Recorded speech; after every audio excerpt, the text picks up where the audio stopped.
আসসালামু আলাইকুম, তাসরিমা নাহিদ আমন্ত্রণ জানাচ্ছি এনটিভির রাতের খবরে। ত্রয়োদশ জাতীয় সংসদ নির্বাচনের আপিল শুনানির দ্বিতীয় দিনে বেশিরভাগই প্রার্থীরা ফিরে পেয়েছেন। আগারগাঁওয়ে কমিশন ভবনে ৭০টি আবেদনের ওপর শুনানি শুরু হয়। নাগরিক ঐক্যের সভাপতি মাহমুদুর রহমান মান্না সহ ৫৭টি আবেদন মঞ্জুর করে নির্বাচন আপিল কমিশন। বাতিল করা হয় ৭টি আবেদন, স্থগিত রাখা হয়েছে ৬টি। নিয়ামুল আজিজ সাদেকের রিপোর্ট। রিটার্নিং কর্মকর্তাদের আদেশের বিরুদ্ধে এদিন দ্বিতীয় দিনের মতো আপিলের শুনানি শুরু হয়। স্বতন্ত্র, জামায়াতে ইসলামী, জাতীয় পার্টি ও ইসলামী আন্দোলন সহ বাতিল হওয়া প্রার্থীরা আবেদনের উপর শুনানি করেন। নির্ধারিত সময়ের আগে দ্রুতই অর্ধেকের বেশি আবেদনের শুনানি শেষ হয়। শুনানি শেষে নাগরিক ঐক্যের প্রার্থী মাহমুদুর রহমান মান্নার মনোনয়ন বৈধ ঘোষণা করে কমিশন। আমি বিশ্বাস করতাম ষড়যন্ত্র টিকবে না। যে দল একজনকে মনোনয়ন দিচ্ছে, তার বিরুদ্ধে আরেকজন দাঁড়িয়ে যাচ্ছে এবং নিজেকে জাহির করবার জন্য, প্রতিষ্ঠিত করবার জন্য লড়াইও করছে প্রচণ্ড। এরকম হয়েছে অতীতেও, ইতিহাসে আছে। পরে জামায়াতের যশোর ২ আসনের প্রার্থী মোসলেউদ্দিন ফরিদের আবেদন শুনানি শেষে অপেক্ষমান রাখে ইসি, কিন্তু জামালপুর ৩-এ মুজিবুর রহমান আজাদের প্রার্থিতা মঞ্জুর হয়। একটা কারো ভুলের কারণে ৩০,০০০ টাকা শোধ দেওয়া হয়নি। আমি বিদেশে চলে যাই, কিন্তু তারপরেও ব্যাংকের কাছে আমার 2টা স্থায়ী ঠিকানা ছিল। তারা গত এই ২৪ বছরে কোনো যোগাযোগ ওখানে করেনি। পরবর্তী কর্মদিবস এটা দিয়ে আমরা সেটার সার্টিফিকেট এটা রিটার্নিং অফিসারকে দেই, কিন্তু এটা ওনারা গ্রহণ করেননি, যেহেতু যে ওই তারিখের মধ্যে এটা শোধ হয় নাই। অন্যদিনের মতো এদিনও জাতীয় পার্টি তার বেশিরভাগ সদস্যদের মনোনয়নের বৈধতা পায়। তবে নির্বাচনের প্রচারণা নিয়ে নিরাপত্তার আশঙ্কা রয়েছে বলে জানান দলের মহাসচিব। ভীতিকর পরিস্থিতির মধ্যেও ২৪৪টি জায়গায় ৪৩টি জায়গায় আমরা মনোনয়ন দিয়েছিলাম এবং প্রায় সকলেই জমা দিয়েছে এবং আপিলে অনেকে ফিরে পাচ্ছে। আমরা একটা বৃহৎ দলে পরিণত হয়েছি। ২২ তারিখের পরে আমাদের শঙ্কা আছে, আমি আপনার সাথে একমত। নির্বাচনে প্রত্যাহারের দিন পার হয়ে গেলে জাতীয় পার্টির ওপর অযাচিত হামলা, হুমকি, ভোটারদের ওপর অযাচিত হামলা, হুমকি আসতে পারে।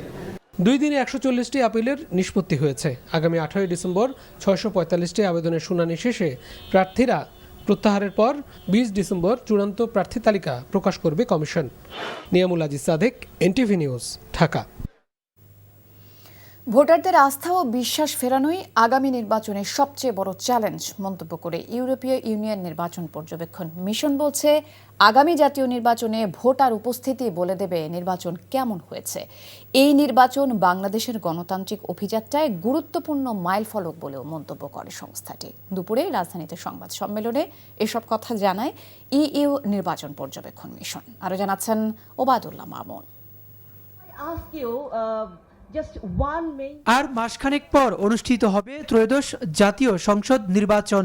আর এই নির্বাচন পর্যবেক্ষণ করতে গত ২৯ ডিসেম্বর ইউরোপীয় ইউনিয়নের নির্বাচন পর্যবেক্ষণ মিশনের ১১ সদস্যের একটি প্রতিনিধি দল ঢাকায় আসে।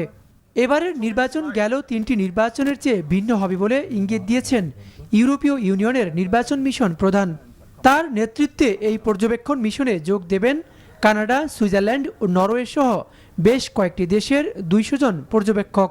এরই মধ্যে নির্বাচন পর্যবেক্ষণ করতে ঢাকায় এসেছেন ৫৬ জন। প্রাক নির্বাচন নিয়ে আনুষ্ঠানিক মতামত তুলে ধরেন তারা। আমরা স্বাধীন, নিরপেক্ষ ও হস্তক্ষেপ মুক্ত নির্বাচনে বিশ্বাসী, আর নির্বাচন কমিশন ও সরকার অবাধ ও সুষ্ঠু নির্বাচন করতে সক্ষম। এছাড়া নির্বাচন পর্যবেক্ষণে আমাদের সামাজিক যোগাযোগ মাধ্যম ইউনিটও কাজ করবে। এ সময় তিনি বলেন, এই পর্যবেক্ষণ মিশন নির্বাচনের ফলাফল প্রত্যয়ন করবেন না। তারা দেখবে নির্বাচন কতটা নিরপেক্ষ, অংশগ্রহণমূলক ও হস্তক্ষেপ মুক্ত হলো। বাংলাদেশের আইনি কাঠামো ও দেশটি যেসব আন্তর্জাতিক ও আঞ্চলিক গণতান্ত্রিক নির্বাচনের মানদণ্ড গ্রহণ করেছে, তার ভিত্তিতেই আগামী নির্বাচন মূল্যায়ন করবে ইউরোপীয় ইউনিয়ন নির্বাচন পর্যবেক্ষণ টিম। অংশগ্রহণমূলক নির্বাচন বলতে সাধারণ মানুষ নির্বাচনে অংশ নিয়েছে কিনা ও কত শতাংশ মানুষ ভোট দিয়েছেন তা পর্যবেক্ষণ করবে এই মিশন। এছাড়া জাতীয় নির্বাচনের পর আগামী ১৪ ফেব্রুয়ারি নির্বাচনের বিষয়ে মতামত তুলে ধরার কথা জানিয়েছে ইউরোপীয় ইউনিয়ন নির্বাচন পর্যবেক্ষণ mission. Obaidullah Mamun, NTV news, Dhaka. সংবিধান, শাসন ব্যবস্থা, সংসদের উচ্চকক্ষে পিআর, জুলাই যোদ্ধাদের দায়মুক্তি সহ নানা বিষয়ে জাতীয় ঐকমত্য কমিশনের সঙ্গে রাজনৈতিক দলগুলো টানা আলোচনা ও বিতর্কের পর জাতীয় নির্বাচনের দিন অনুষ্ঠিত হচ্ছে গণভোটও। গণভোটে হ্যাঁ জয় যুক্ত হলে সংস্কার কার্যক্রম এগিয়ে নিতে হবে বিজয়ী দলকে। বিএনপির দেয়া নোট অব ডিসেন্টকে তৃণমূলের অনেক নেতাকর্মী না ভোট মনে করছেন। মাঠ পর্যায়ে অনেক নেতার বক্তব্য স্পষ্ট নয়। তবে ঐকমত্য কমিশনের প্রতিনিধিরা বলছেন, সংস্কার ও গণভোটের বিরুদ্ধে যারা অবস্থান নেবেন তারা ভোটারদের প্রশ্নের মুখে পড়বেন। নিয়ামুল আজিজ সাদেকের বিশেষ রিপোর্ট।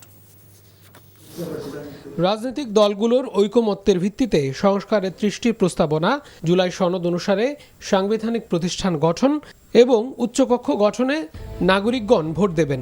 এগুলোর পক্ষে হাঁ ভোট আর বিপক্ষে থাকলে না ভোট। এবারের গণভোট হ্যাঁ জয়যুক্ত না হয়, হবে না, বাট আমি বলছি যদি না হয় তাহলে একদম নিশ্চিন্ত থাকতে পারেন যে বাংলাদেশের ফ্যাসিবাদ আবার ফিরে আসবেই, কেউ ঠেকাতে পারবে না। কিন্তু এ নিয়ে চলছে বিভ্রান্তিকর নেতিবাচক প্রচারণা। নারাজ হইল বিএনপি। কে বলছে? আমি নিজে বলছি। হানার বিষয়ে আমি যতটুকু জানি যে না হয়েছে বিএনপি আর হ্যাঁ হয়েছে জামায়াত। কোটি কোটি টাকা খরচের এই গণভোটের জন্য সরকারিভাবে প্রচারণাও চলছে।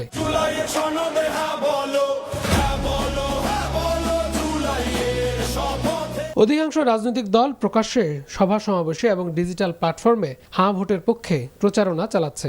তবে এর বিপরীতে সামাজিক যোগাযোগ মাধ্যমে নেতিবাচক প্রচারণা চালাচ্ছে কার্যক্রম নিষিদ্ধ আওয়ামী লীগ। যদি হ্যাঁ জয়যুক্ত হয় তাহলে আওয়ামী লীগ একবারে আর কোনো মিটিং টিটিং হবে না, মিটিং টিটিং সংসদে কোথাও উঠবে না, ওই হার মধ্যে লেখা আছে আওয়ামী লীগ নিষিদ্ধ। তৃণমূল ও স্থানীয় বিএনপির কেউ কেউ বুঝে কিংবা না বুঝে না ভোটের পক্ষে প্রচারণা চালাচ্ছেন।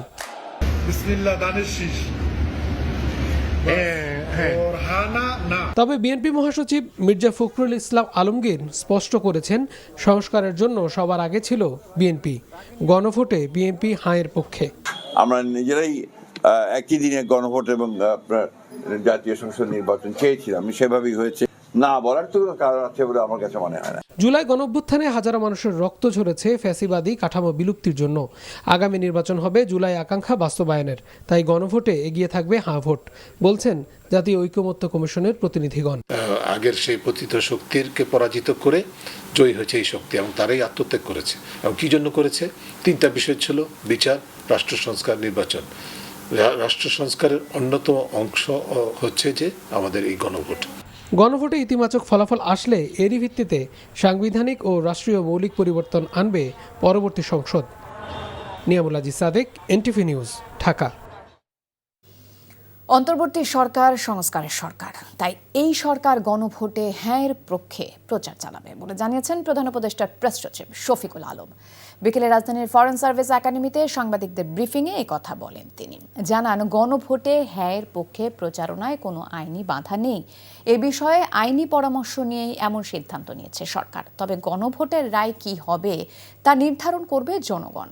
সকালে মিয়ানমার থেকে ছোড়া গুলিতে বাংলাদেশি নিহতের ঘটনায় দুর্ভাগ্যজনক উল্লেখ করে শফিকুল আলম এর নিন্দা জানান। বলেন, এ নিয়ে কাজ করছে পররাষ্ট্র ও স্বরাষ্ট্র মন্ত্রণালয়। ইইউ নির্বাচন পর্যবেক্ষক মিশন প্রধানের সাথে প্রধান উপদেষ্টার সাক্ষাতের বিষয়েও জানান প্রেস সচিব। বলেন, কোথাও কোথাও আইন শৃঙ্খলা পরিস্থিতির অবনতি হলেও সার্বিকভাবে নিয়ন্ত্রণে আছে।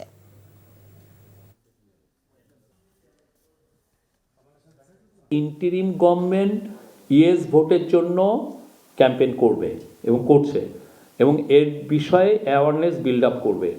এ বিষয়ে ইন্টারিম গভর্নমেন্ট লিগ্যাল ওপিনিয়ন নিয়েছিল যে ইউ একটা বড় ইলেকশন অবজারভার টিম পাঠাচ্ছে, কারণ বাংলাদেশে জন্য এই আসন্ন ইলেকশনটা হবে হিস্টোরিক। তাদের মতে এটা খুবই একটা হিস্টোরিক ইলেকশন। ইন্টারনেট বন্ধ করিনি, বন্ধ হয়ে গেছে। গণমাধ্যমে দেয়া জুনাইদ আহমেদ পলকের এই বক্তব্য তার সামনেই ট্রাইব্যুনালের বিচারককে শোনালো প্রসিকিউশন। এই মামলার অভিযোগ গঠনের শুনানিতে ট্রাইব্যুনালের চিফ প্রসিকিউটর বলেন, সাবমেরিন কেবল কাটা পড়া বা বিটিসিএল ভবনে আগুন লেগে ইন্টারনেট বন্ধ হবার কথা প্রচার করে সেই দায় ছাত্র জনতার উপর চাপানো হয়। আদতে জুলাই হত্যাযোগ্য নৃশংসতা আড়াল করতে তৎকালীন সরকারের নির্দেশে ইন্টারনেট বন্ধ করা হয়েছিল। সজীব ওয়াজেদ জয় বিদেশে বসে এসব নীল নকশা করেছিলেন বলে প্রসিকিউশন ট্রাইব্যুনালকে জানায়। এই মামলায় প্রসিকিউশনের অভিযোগ গঠনের শুনানি শেষ হয়েছে। আগামী 15 জানুয়ারি আসামি পক্ষের শুনানির জন্য দিন ধার্য করেন আন্তর্জাতিক অপরাধ ট্রাইব্যুনাল 1। এদিন প্রসিকিউটর বলেন, কাল পরশুর মধ্যেই মানবতা বিরোধী অপরাধের মামলায় শেখ হাসিনার আমৃত্যু কারাদণ্ডে সাজা বাড়ানোর আবেদন শুনানির জন্য চেম্বার আদালতে নেওয়া হবে। যারা এই মামলার আসামি তারা পরিকল্পিতভাবে এই গণঅভ্যুত্থানে নিরীহ নিরস্ত্র ছাত্র জনতার উপরে নির্যাতন এবং নিপীড়ন চালানোর উদ্দেশ্যে ইন্টারনেট পরিষেবা বন্ধ করেছিলেন। আমরা মনে করি যে এই যে হত্যাকাণ্ড হয়েছে সেই হত্যাকাণ্ডকে ফ্যাসিলিটেট করেছে এই ইন্টারনেট বন্ধ করাটা। এজন্যই আমরা এই হত্যাকাণ্ডের সহায়তা সম্পৃক্ততাকেও অপরাধ হিসাবে ট্রাইব্যুনালে অভিযোগ এনেছি। আজকে প্রসিকিউশনের পক্ষ থেকে চার্জ হিয়ারিং সমাপ্ত হয়েছে।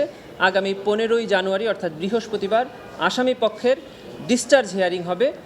যারা ধর্মের দোহাই দিয়ে ভোট চায় তাদেরকে ভোট না দেওয়ার আহ্বান জানিয়েছেন বিএনপি স্থায়ী কমিটির সদস্য মির্জা আব্বাস। রাজধানীর পরিবাগে বেগম খালেদা জিয়ার স্মরণে ওলামা দল শাহবাগ থানা আয়োজিত তাফসিরুল কুরআন মাহফিলে মির্জা আব্বাস বলেন, সবাই চাঁদাবাজি করছে, কিন্তু দোষ হচ্ছে শুধু বিএনপির। দুর্নীতি এবং চাঁদাবাজি কেউ করলে তার বিরুদ্ধে ব্যবস্থা নেওয়া হবে বলেও মন্তব্য করেন তিনি। মির্জা আব্বাস অভিযোগ করে বলেন, আসন্ন নির্বাচনকে কেন্দ্র করে তার বিরুদ্ধে কুৎসা রটানো হচ্ছে। বলেন, ভোটের দিন এসব মিথ্যা এবং অপপ্রচারের দাঁত ভাঙা জবাব দেয়া হবে। আপনাদের সম্পর্কে আপনাদের যারা ধর্মের দোহাই দিয়ে মানুষের বিরুদ্ধে মিথ্যাপবাদ দিয়ে ভোট চায় তাদেরকে ভোট না দেওয়াই বোধহয় ভালো। চাঁদাবাজি করছে সবাই মিলে, সব দল, নাম হচ্ছে বিএনপির। অন্য দল নেয়, হাদিয়া নেয়, আর বিএনপির নামে চাঁদার কথা বলে। যদি আমার বিরুদ্ধে কোনো অভিযোগ থাকে সাহস করে আমার সামনে এসে বলেন এবং প্রমাণ করার চেষ্টা করেন, শাস্তি আমি মাথা পেতে নেব। ঢাকা বিশ্ববিদ্যালয় শিক্ষার্থীদের কাছে দেয়া প্রতিশ্রুতি বাস্তবায়নে আগের চেয়ে 5 গুণ বেশি কাজ করার অঙ্গীকার করেছেন ডাকসুর ভিপি সাদিক কায়েম। শিক্ষার্থীদের অধিকার ও বৈষম্য নিরসনে ডাকসু আরও সক্রিয় ভূমিকা নেবে বলেও জানান তিনি। সন্ধ্যায় ঢাকা বিশ্ববিদ্যালয়ের ছাত্র শিক্ষক কেন্দ্রের টিএসসি অডিটোরিয়ামে ডাকসু ও আমেরিকান ওয়েলনেস সেন্টারের যৌথ উদ্যোগে আয়োজিত MOU সাইনিং ও স্বাস্থ্য সচেতনতামূলক সেমিনারে এসব কথা বলেন ভিপি সাদিক কায়েম।